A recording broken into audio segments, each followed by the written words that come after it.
अभी बोल रहे थे पहलगांव में आतंकवादी किन उद्देश्यों के साथ आया, किन इन उद्देश्यों के साथ पहलगांव में आतंकवादी घुसे थे। आपसे पूछ के घुसे थे क्या वो लोग? आपको कैसे जानकारी है कि वो किस उद्देश्य के साथ लेके घूमे? वो हो नस पकड़ा गया है, असली नस पकड़ा गया। इलाज भी, ट्रीटमेंट, डायग्नोसिस, अगर डायग्नोसिस सही हुआ तो ट्रीटमेंट भी पक्का होगा, आपकी बीमारी समाप्त हो जाएगी। चिंता मत करिए। फुलझड़ी की तरह उड़ गया, कहीं कुछ नहीं, कोई नुकसान नहीं हुआ। पूछ रहे थे हमारा कोई हानि नहीं हुआ, हमारा कोई जहाज नहीं गिरा। आप फिर पूछ रहे कितना जहाज गिरा था, कितना जहाज गिरा था, कितना जहाज गिरा था। अरे भाई, इन्होंने एक्शन लिया और एक्ट किया, और एक्ट कर जो किया वही तो बात आपको बता रहे हैं। तो इसमें घुसेगा तब ना, ये तो ऊपर से निकल जाता है काम का बात। एक शब्द काम का बात नहीं, एक भी शब्द उन्होंने इस देश के सेना की वीरता पर, पराक्रम पर, उनके अदम्य साहस पर एक बार भी उन्होंने नहीं। आप बात करते हैं देशभक्ति की, आप देशभक्ति की बात करते हैं। इस देश की सेना पर जो पूरे देश के लोगों को गर्व है, उसकी आप एक बार प्रशंसा नहीं कर रहे। आप बता रहे हैं कि कितना जहाज गिरा, कितना मिसाइल आपका गिरा, इस पर चर्चा कर रहे हैं। इस देश के सैनिकों का कोई महत्व नहीं है आपकी नजर में। और आप बात कर रहे थे इस देश में आतंकवादी घटना की। आतंकवादी घटना आज का है। आपके यूपीए के शासनकाल में 2004 से 14 तक इस देश में आतंकवाद पनपा है, उसको जगह मिली है और उसको पनाह मिला है। कितनी घटनाएं हुई, कितनी घटनाएं हुई देश में आतंकवाद की। पूरा सुनाओ, कहां हुआ, कितने नागरिक मारे गए, कितनी महिलाएं विधवा हुई, कितने बच्चे मारे गए। कभी आपने सोचा, कभी आपने देखा? मैं भी उस समय सदन का सदस्य था जब यूपीए की सरकार बैठती थी सत्ता पक्ष में। मैं उस समय सदन का सदस्य था और मैंने देखा है, चर्चा हुई है। आप क्या करते थे, आप क्या करते थे? 2004 से 14 तक में यूपीए के शासन काल में जो आतंकवादी घटनाएं हुई, उस समय 615 लोग मारे गए, 615 लोग इस देश के मारे गए। और आप बात करते हैं आतंकवाद की। आतंकवाद तो आपके शासनकाल में पनपा है। 2006 लोग घायल हुए, 615 मारे गए और 2006 लोग घायल हुए। आप बात कर रहे हैं आतंकवाद की। 11/7/2006 को मुंबई ट्रेन हादसा हुआ। मुंबई के ट्रेन हादसा में कितने लोग मारे गए? 209 लोग मारे गए, 800 लोग घायल हुए। क्या किया आपने, क्या कार्रवाई की यूपीए के शासनकाल में? कुछ नहीं हुआ। 26/11/2008 को पूरा मुंबई महानगर में आतंकवादियों का कब्जा था, आतंकवादियों का कब्जा था। कैसे आए थे आतंकवादी? आज तो आप सवाल पूछ रहे थे कि पहलगांव में आतंकवादी कैसे आए। मुंबई पूरे शहर में, महानगर में आतंकवादी कैसे घुसे थे, आपको बताना चाहिए। उस आतंकवादी घटना में महाराष्ट्र पुलिस के 2 अधिकारी मारे गए थे, 2 अधिकारी मारे गए। और उस पूरे महानगर के 26/11/2008 की घटना में 175 लोग मारे गए थे, 300 लोग घायल हुए थे। क्या किया आपने, क्या किया आपने? उसमें 29 विदेशी नागरिक भी थे, विदेशी नागरिक थे जो मारे गए थे। आप घड़ियाली आंसू बहा रहे थे।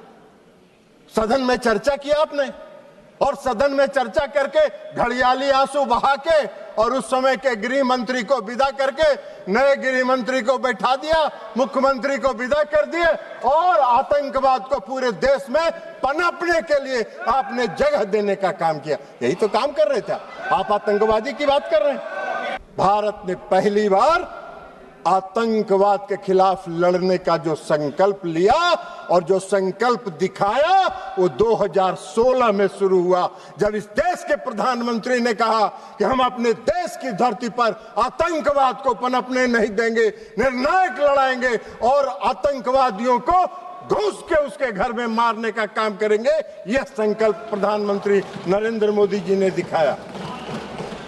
आप तो आतंकवाद के खिलाफ क्या लड़ाई लड़े थे, इतना दिन देश में शासन किए। आजादी के बाद से तो सबसे ज्यादा शासन आप ही लोगों ने किया है, तो आपको बताना चाहिए था कि हमने ये काम किया था।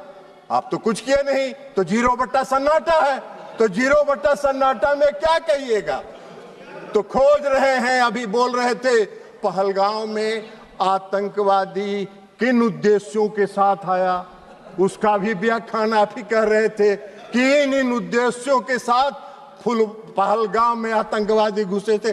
आपसे पूछ के घुसे थे क्या वो लोग?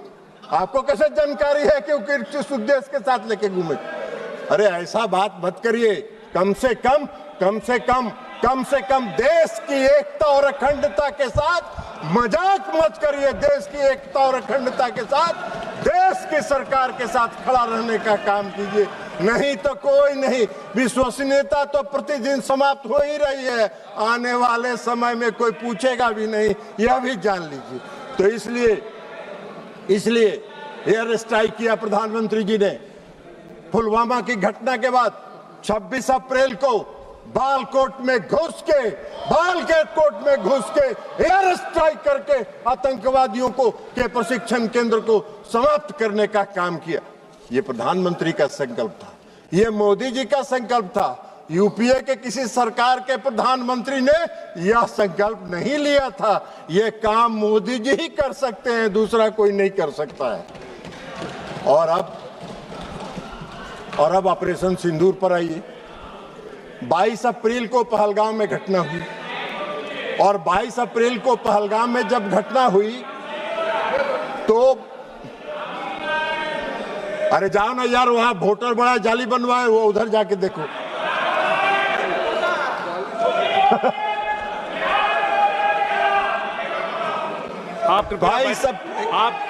आप कृपया बैठे बैठे मत बात करिए, उनको बोलने दीजिए। आप बैठिए। नहीं, आप बैठिए, आप बैठिएगा प्लीज, आप बैठिएगा।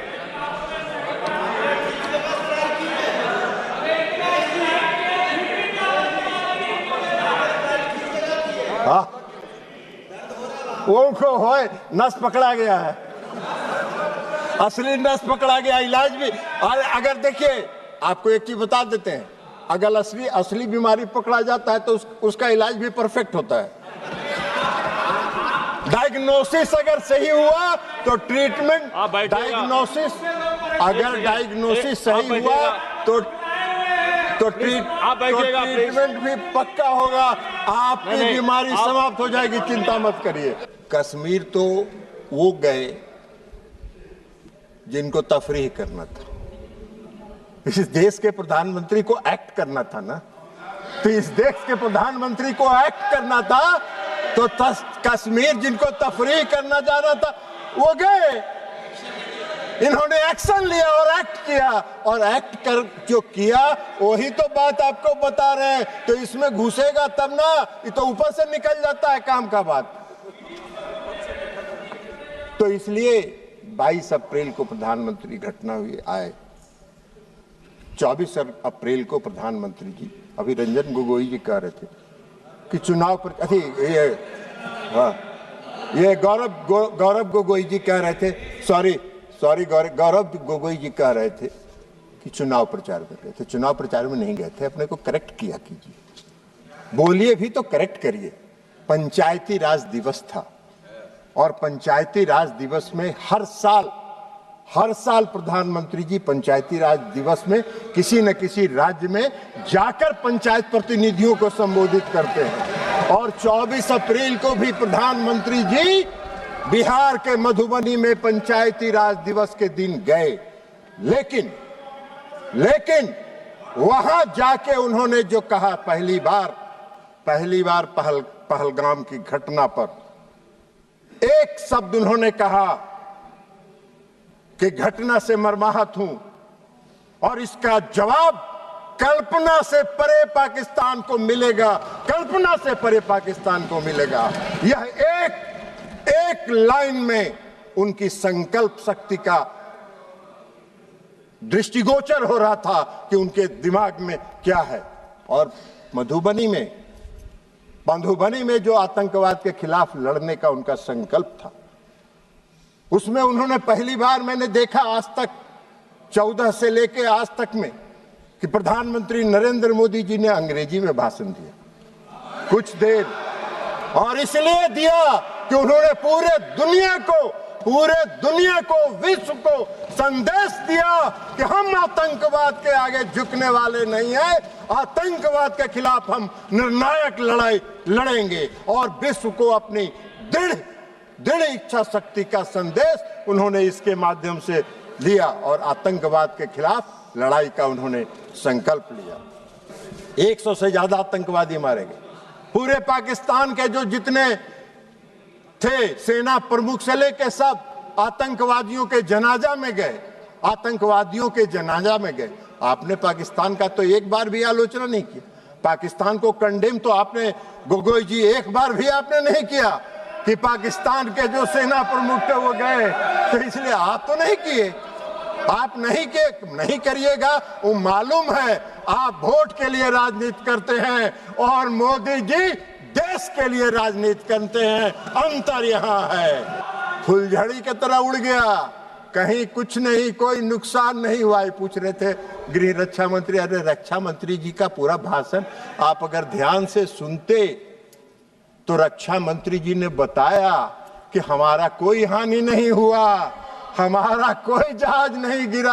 आप फिर पूछ रहे हैं कितना जहाज गिरा था, कितना जहाज गिरा था, कितना जहाज गिरा था। अरे भाई, तो इसलिए सारे उनके मिसाइल को ध्वस्त कर दिया, हवा में ध्वस्त कर देने का काम किया उन्होंने।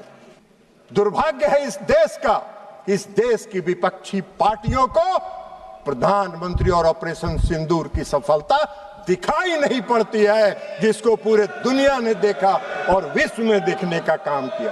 आप बार बार कहते हैं प्रधानमंत्री जी बोलते नहीं हैं, प्रधानमंत्री जी बोलते नहीं हैं, प्रधानमंत्री जी को बोलना चाहिए। अरे प्रधानमंत्री जी बोलते नहीं हैं, प्रधानमंत्री जी बोलते नहीं हैं, प्रधानमंत्री जी एक्ट करते हैं और एक्ट करके अपनी ताकत दिखाते हैं। और ये एक्ट करके उन्होंने, चाहे वो सर्जिकल स्ट्राइक हो, एयर स्ट्राइक हो और ऑपरेशन सिंदूर हो, एक्ट करके उन्होंने पूरी दुनिया को दिखाया कि हम एक्ट करते हैं, बोलते नहीं हैं। गॉगल्स का जो थ्योरी है, एक झूठ को बार बार बोलने से वह सच हो जाता है। यह एक प्रसिद्ध कहावत है, सुन लीजिए, लेकिन यह सच नहीं है। यह विचार जिसे गोवल की राजनीति या बड़ा झूठ कहा जाता है ना, जी प्रचार मंत्री जो उस पर विश्वास करे, यह ध्यान रखना महत्वपूर्ण है, यह ध्यान रखना महत्वपूर्ण है कि यह एक दुष्प्रचार रणनीति है, न कि सच्चाई। झूठ चाहे कितनी बार दोहरा जाए सच नहीं बन जाता। आप बार बार दोहराते हैं। अमेरिका के राष्ट्रपति के दबाव में इन्होंने बंद किया, अमेरिका के राष्ट्रपति के दबाव में बंद किया। क्यों बंद किया? ये बार बार झूठ आपके बोलने से सच नहीं होगा। सच यही है कि भारत किसी के दबाव में नहीं आता है, भारत अपना निर्णय स्वयं करता है और भारत उसमें सक्षम है अपना निर्णय स्वयं करने में। तो इस